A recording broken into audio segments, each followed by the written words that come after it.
To make a wildlife film like African Cats, you need the best cinematographers in the wildlife business. So when I had to put together the team to make this film, I quickly had to find those top people. For a start, we needed to find a film crew who could keep up with the cats that regularly beat the local speed limit.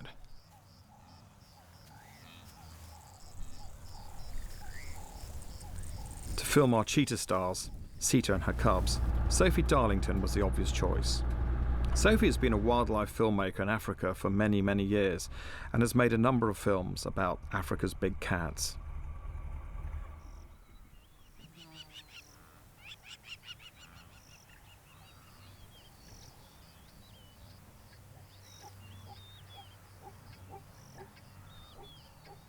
She knows better than anyone that the key to success is to get into the animal's head.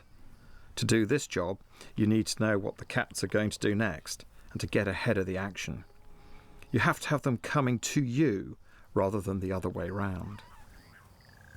It's not that easy for a cheetah to catch a gazelle. You've got to run fast, but you can only do it for a really short amount of time. You've got to get very close to the animal.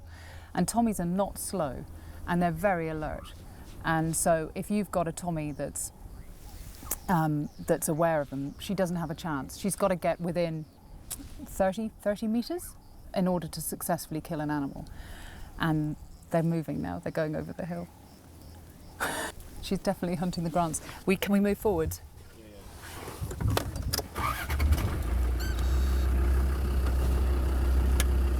I think certainly being a mum has had a huge effect on me filming Sita, because I can really empathise with her. The stereotypical single mother from Hackney, and she's the single mother from the Masai Mara, so I kind of really rooting for her, and thinking, you know, I'm definitely on her side and empathising with all her plight and thinking, God, you have a hard life. Mine is well easy in comparison. With the lions, there was another challenge. Lions are social animals, and they all have their own personalities. We needed someone who would thrive on getting to know our pride very personally, and there's no one better for that than Owen Newman. Owen has made many films in Africa about lions. He knows their behaviour intimately.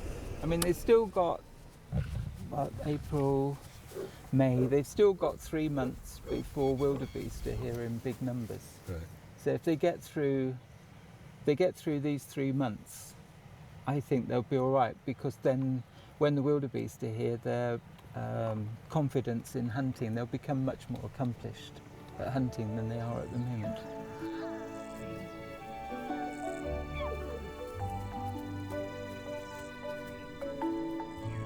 With lion prides, there are just so many different characters. Brave ones, grumpy ones, good hunters, great mothers.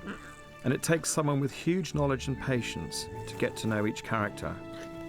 For us to develop a powerful true story about the River Pride, Owen needed to get to know all the lions as individuals. But you just get so used to being with them. And you feel, you know, you can anticipate a lot of what they're trying to do when they're hunting. You know, you get to know their hunting ways, and you get to know what each individual lion is doing while they're hunting. So you do begin to feel that you are a lion.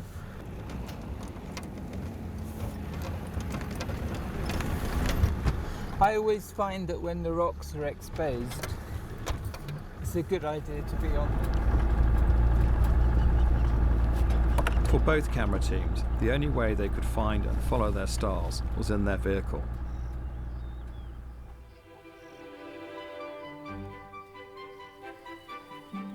Each car needed to be able to cope with the rigours of the African bush, but it also needed to become a stable filming platform. The cameras that we're using for this production are huge. So when we looked at the original car, the car originally had a pillar here in the middle with a door front and back. So the first thing we had to do was we had to remove the center column which the car comes with. This center column supports the back door. So if you can imagine a front door here and a back door, we had a steel center column here which we had to remove totally.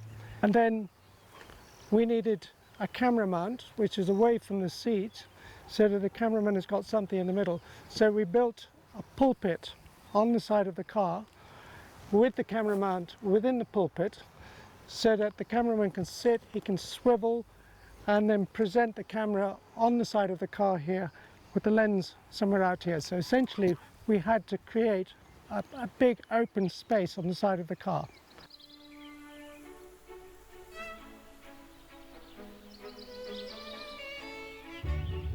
One of the challenges we have is that in really windy conditions, the vehicle shakes a bit. We're using huge lenses, and obviously the slightest shake is going to be magnified many times, and we can't afford that. So what we've had to do is we've had to stabilize the whole vehicle. We've got a hydraulic jack system fitted in all four corners of the car, and these are all controlled from inside here. The cameraman has got access to a control console here, and he can switch on the hydraulic jacks. Obviously the car must be stationary, and he can then operate individual jacks on the car. He can either operate all of them or independently. He can then physically lift the car off its suspension, so we take out any possibility of movement in the suspension system by lifting it up on 4 jacks.